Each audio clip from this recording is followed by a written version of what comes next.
नमस्कार दोस्तों। कहानी शुरू करने से पहले मैं आपको ये बताना चाहती हूँ कि अगर आप मोरल एंड मोटिवेशन कहानी सुनना पसंद करते हैं तो आप मेरे दूसरे चैनल एम्पावर द लाइफ पर आ सकते हैं। आपका वहाँ स्वागत है। द गोल्डन स्टोरीज में आपका स्वागत है। आइए सुनते हैं मुंशी प्रेमचंद की लिखी कहानी दरोगा जी। कल शाम को एक जरूरत से तांगे पर बैठा हुआ जा रहा था कि रास्ते में एक और महाशय तांगे पर आ बैठे। तांगे वाला उन्हें बैठाना तो न चाहता था, पर इनकार भी ना कर सकता था। पुलिस के आदमी से झगड़ा कौन मोल ले। ये साहिब किसी थाने के दरोगा थे। एक मुकदमे की पैरवी करने सदर आए थे। मेरी आदत है कि पुलिस वालों से बहुत कम बोलता हूँ। सच पूछिए तो मुझे उनकी सूरत से नफरत है। उनके हाथों प्रजा को कितने कष्ट उठाने पड़ते हैं, इसका अनुभव इस जीवन में कई बार कर चुका हूँ।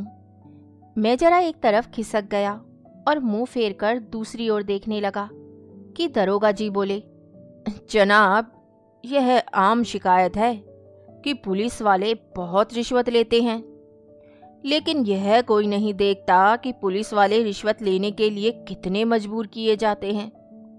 अगर पुलिस वाले रिश्वत लेना बंद कर दें तो मैं हलफ से कहता हूँ, ये जो बड़े बड़े ऊंची पगड़ियों वाले रईस नजर आते हैं, सब के सब जेल खाने के अंदर बैठे दिखाई दे। अगर हर एक मामले का चालान करने लगे तो दुनिया पुलिस वालों को और भी बदनाम करे। आपको यकीन ना आएगा जनाब, रुपए की थैलियाँ गले लगाई जाती हैं। हम 1000 इनकार करें पर चारों तरफ से ऐसे दबाव पड़ते हैं कि लाचार होकर लेना ही पड़ता है। मैंने उपहास के भाव से कहा, जो काम रुपए लेकर किया जाता है वही काम बिना रुपए लिए भी तो किया जा सकता है। दरोगा जी हंसकर बोले, वह तो गुनाह बेलज्जत होगा बंदा परवर। पुलिस का आदमी इतना कट्टर देवता नहीं होता, और मेरा ख्याल है कि शायद कोई इंसान भी इतना बेलौस नहीं हो सकता। और सिंगों के लोगों को भी देखता हूँ, मुझे तो कोई देवता ना मिला।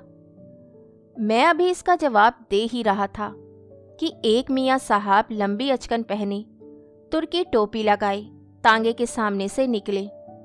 दरोगा जी ने उन्हें देखते ही झुककर सलाम किया और शायद मिजाज शरीफ पूछना चाहते थे कि उस भले आदमी ने सलाम का जवाब गालियों से देना शुरू किया।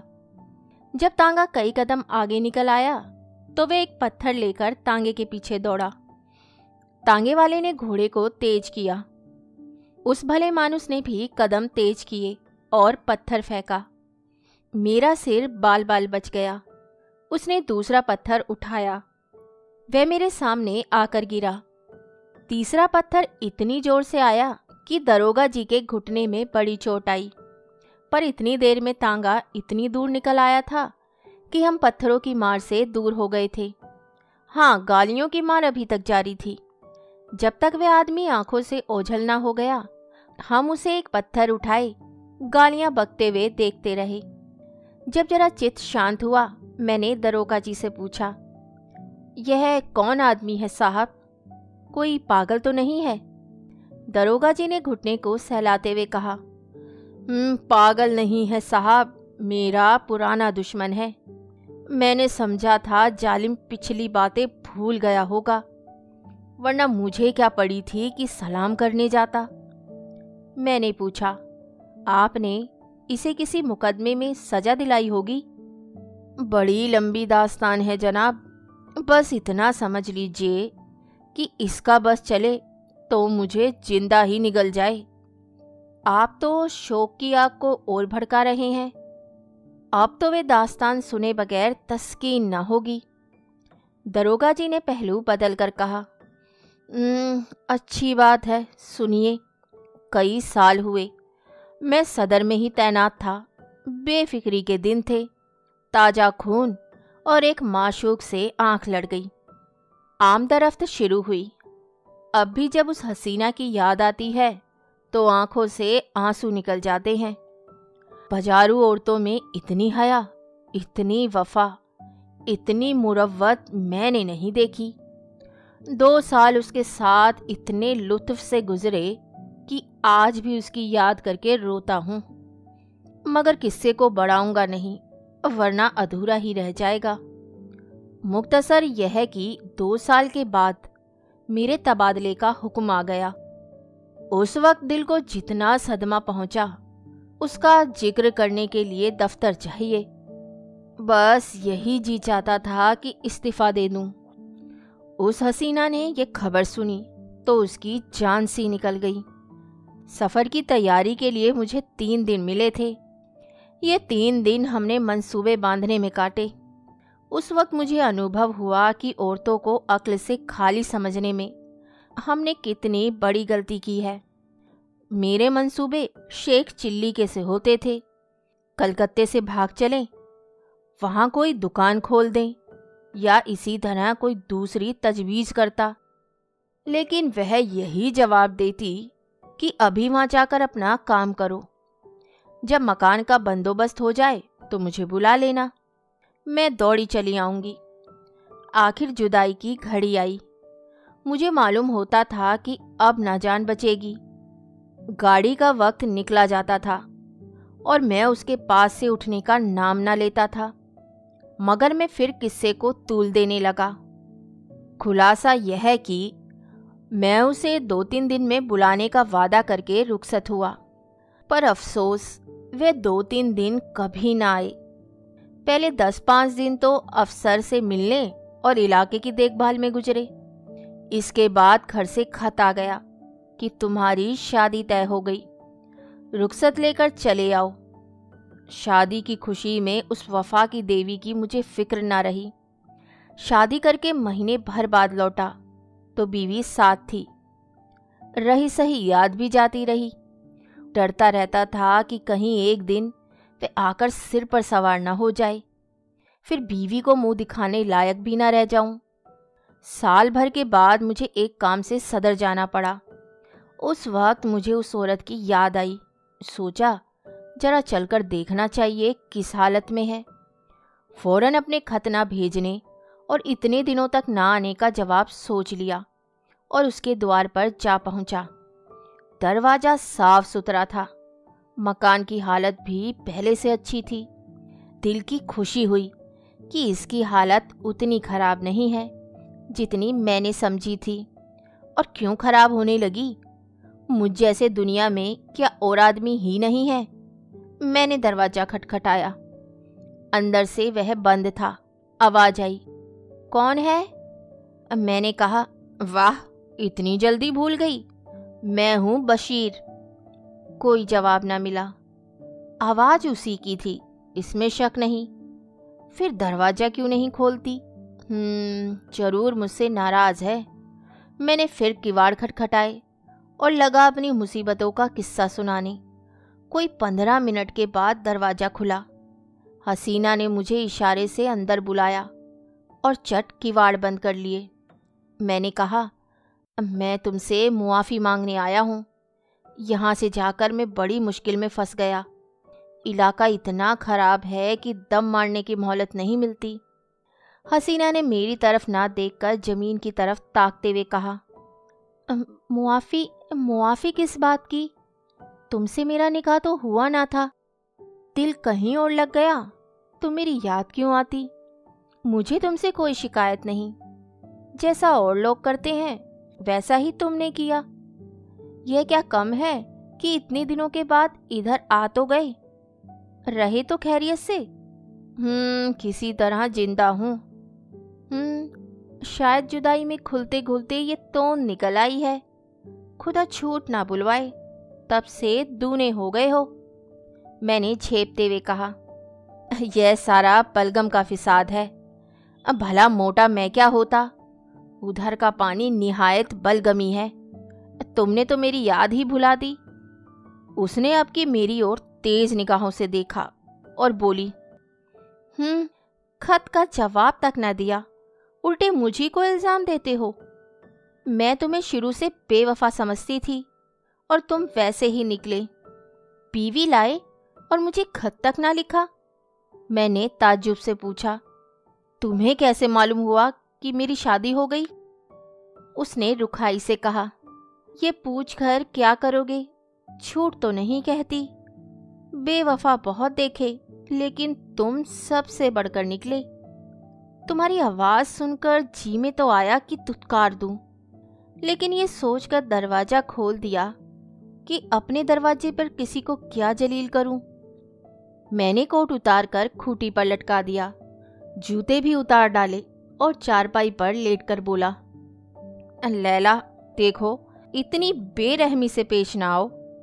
मैं तो अपनी खताओं को खुद तस्लीम करता हूँ और इसीलिए अब तुमसे मुआफ़ी मांगने आया हूँ। ज़रा अपने नाजुक हाथों से एक पान तो खिला दो। सच कहना, तुम्हें मेरी याद काहे को आती होगी? और कोई यार मिल गया होगा। लैला पानदान खोलकर पान बनाने लगी कि एकाएक किसी ने किवाड़ खटखटाए। मैंने घबरा कर पूछा, यह कौन शैताना पहुंचा? हसीना ने होठों पर उंगली रखते हुए कहा, यह मेरे शोहर हैं। तुम्हारी तरफ से जब निराश हो गई तो मैंने इनके साथ निकाह कर लिया। मैंने त्योरियां चढ़ाकर कहा, तो तुमने मुझसे पहले क्यों ना बता दिया? मैं उल्टे पांव ना लौट जाता। ये नौबत क्यों आती? ना जाने कब की यह कसर निकाली।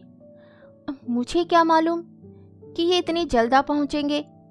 रोज तो पहर रात गए आते थे, फिर तुम इतनी दूर से आए थे।